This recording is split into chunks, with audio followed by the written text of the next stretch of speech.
जय श्री कृष्णा, जय श्री सीताराम। भक्तों, आज हम जानेंगे भादव मास के शुक्ल पक्ष की एकादशी की कथा, विधि एवं महात्म्य के बारे में। भक्तों, भाद्रपद मास के शुक्ल पक्ष की एकादशी को क्षीर सागर में 4 महीने शयन करने के बीच में भगवान श्री नारायण करवट बदलते हैं। निद्रामग्न भगवान के करवट परिवर्तन करने के कारण ही इस एकादशी का शास्त्रीय नाम परिवर्तिनी एकादशी है। आज के दिन भगवान श्री नारायण के वामन अवतार की पूजा करनी चाहिए। भगवान विष्णु के वामन रूप के अवतार की पूजा वाजपेय यज्ञ के समान फल देने वाली है तथा समस्त पापों को नष्ट करने वाली है। भगवान श्री नारायण के वामन अवतार की पूजा के कारण कुछ व्यक्ति इस एकादशी को वामन एकादशी भी कहते हैं, क्योंकि इस एकादशी के दूसरे दिन द्वादशी को भगवान श्री नारायण ने वामन अवतार लिया था। वामन जयंती मनाई जाती है, इसलिए इस एकादशी को वामन एकादशी भी कहते हैं और इस एकादशी का जल झूलिनी एकादशी भी नाम है। आइए कथा के बारे में जानते हैं। अर्जुन भगवान से पूछते हैं कि हे प्रभु, भादव मास के शुक्ल पक्ष की एकादशी का क्या नाम है तथा इसके व्रत की विधि क्या है? इस एकादशी के व्रत को करने से कौन सा फल मिलता है? हे मधुसूदन, यह सब मुझे समझा करके बताइए। तब श्री भगवान कहते हैं कि हे अर्जुन, भादव मास के शुक्ल पक्ष की एकादशी को जयंती एकादशी भी कहते हैं। हे अर्जुन, इस एकादशी की कथा सुनने मात्र से समस्त पापों का नाश हो जाता है और प्राणी स्वर्ग का अधिकारी हो जाता है।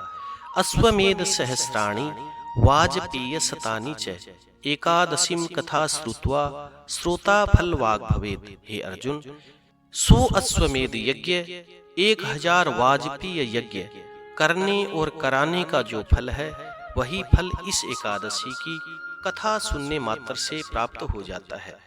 इस एकादशी की कथा सुनने मात्र से समस्त पापों का नाश हो जाता है और प्राणी स्वर्ग का अधिकारी हो जाता है।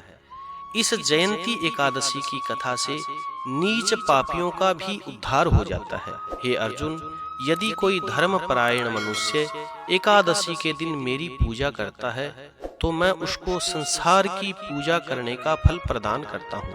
जो मनुष्य मेरी पूजा करता है उसे मेरे लोक की प्राप्ति होती है, इसमें किंचित मात्र भी संदेह नहीं।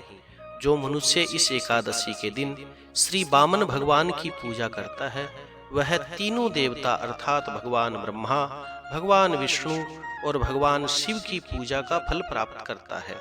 हे अर्जुन, जो मनुष्य इस एकादशी का व्रत करते हैं, उन्हें इस संसार में और कुछ भी करना शेष नहीं रह जाता। इस एकादशी के दिन भगवान श्री विष्णु करवट बदलते हैं, इसीलिए इस एकादशी का नाम परिवर्तिनी एकादशी भी है। इस पर अर्जुन पूछते हैं कि हे प्रभु, आपके वचनों को सुनकर के मैं भ्रम में पड़ गया हूँ कि आप किस प्रकार तो सोते हैं तथा करवट बदलते हैं। आपने बलि को क्यों बांधा था तथा वामन रूप धारण करके आपने कौन सी लीलाएं करी, यह सब मुझे बताइए। और चतुर्मास्य व्रत की क्या विधि है तथा आपके शयन करने पर संसार के मनुष्यों को कौन सा कर्तव्य करना चाहिए, यह सब मुझे विस्तार पूर्वक बताइए। तब श्री भगवान कहते हैं कि हे अर्जुन, अब तुम सब पापों को नष्ट करने वाली इस एकादशी की कथा को सुनो। त्रेता युग में बलि नाम का एक दानव था। वह अत्यंत भक्त, दानी, सत्यवादी, ब्राह्मणों की सेवा करने वाला तथा वह सदैव यज्ञ, तप इत्यादि किया करता था। अपनी इसी भक्ति के प्रभाव से वह स्वर्ग में इंद्र के स्थान पर राज्य करने लगा। इंद्र तथा अन्य देवता इस बात को सहन नहीं कर सके और भगवान विष्णु के पास जाकर के प्रार्थना करने लगे। अंत में भगवान विष्णु ने वामन का रूप धारण किया और तेजस्वी ब्राह्मण बालक के रूप में राजा बलि को जीत लिया।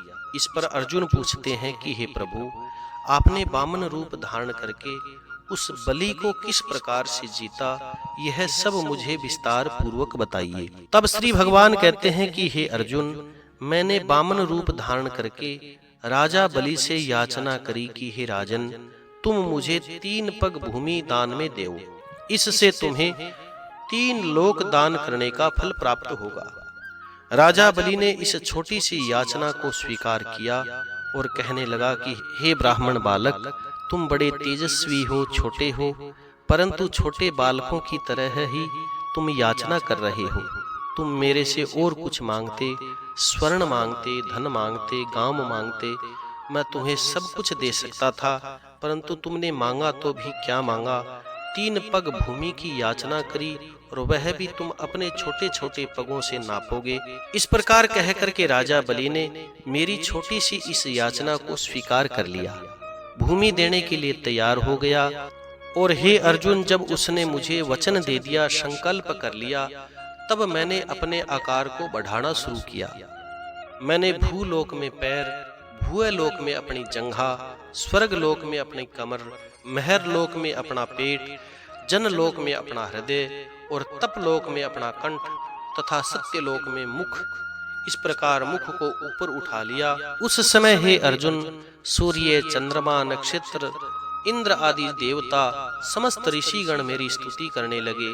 उस समय हे अर्जुन, मैंने राजा बलि से कहा कि हे राजन, मैंने 2 पैरों में सब कुछ नाप लिया, अब मैं तीसरा पैर कहां पर रखूं? इतना सुनकर के राजा बलि ने अपना सिर नीचे कर लिया और प्रार्थना करी कि हे प्रभु, अब आप तीसरा चरण मेरे सिर पर रख करके मुझे कृतार्थ कीजिए। तब मैंने अपना तीसरा पग उस राजा बलि के सिर पर रखा। इस प्रकार हे अर्जुन, देवताओं के हित के लिए मैंने उस असुर भक्त को पाताल लोक में भेज दिया। तब राजा बलि ने मेरे से प्रार्थना करी, विनती करी। तब मैंने उससे कहा कि हे राजन, मैं सदैव तुम्हारे पास निवास करूंगा। भादव मास के शुक्ल पक्ष की परिवर्तिनी नामक एकादशी के दिन मेरी एक प्रतिमा राजा बलि के पास निवास करती है और दूसरी क्षीर सागर में शेषनाग पर शयन करती है। हे अर्जुन, इस एकादशी के दिन भगवान श्री विष्णु सोते हुए करवट बदलते हैं। इस दिन त्रिलोकी के नाथ भगवान श्री नारायण विष्णु की पूजा करनी चाहिए। इसमें चावल, दही सहित चांदी का दान करना चाहिए। इस दिन रात्रि को जागरण अवश्य करना चाहिए। इस दिन रात्रि को जागरण करते हुए भगवान के आगे मृदंग बजाते हुए नाचना चाहिए। सुंदर सुंदर स्तोत्र तथा भजनों के द्वारा भगवान की स्तुति करनी चाहिए। इस प्रकार व्रत करने से मनुष्य समस्त पापों से मुक्त होकर के स्वर्ग का अधिकारी बन जाता है। वह स्वर्ग लोक में जाकर के सदैव चंद्रमा के समान प्रकाशित होता है। उसको इस लोक तथा परलोक में यश मिलता है। जो समस्त पापों को नष्ट करने वाली इस कथा को सुनते हैं, उन्हें भी अश्वमेध यज्ञ के फल की प्राप्ति होती है। इस कथा का सार यह है कि व्यक्ति दान करे, किंतु दान करके अभिमान नहीं करना चाहिए। अहंकार व्यक्ति को ले डूबता है। राजा बलि ने अभिमान करते हुए वह दान दिया था, इसीलिए वो पाताल लोक में चले गए। इससे यह ज्ञात होता है कि व्यक्ति को अभिमान कभी भी नहीं करना चाहिए। इसीलिए तुलसीदास जी कहते हैं कि दया धर्म का मूल है, पाप मूल अभिमान। अर्थात धर्म की जड़ जो है वो है दया और पाप की जड़ जो है वह है अभिमान।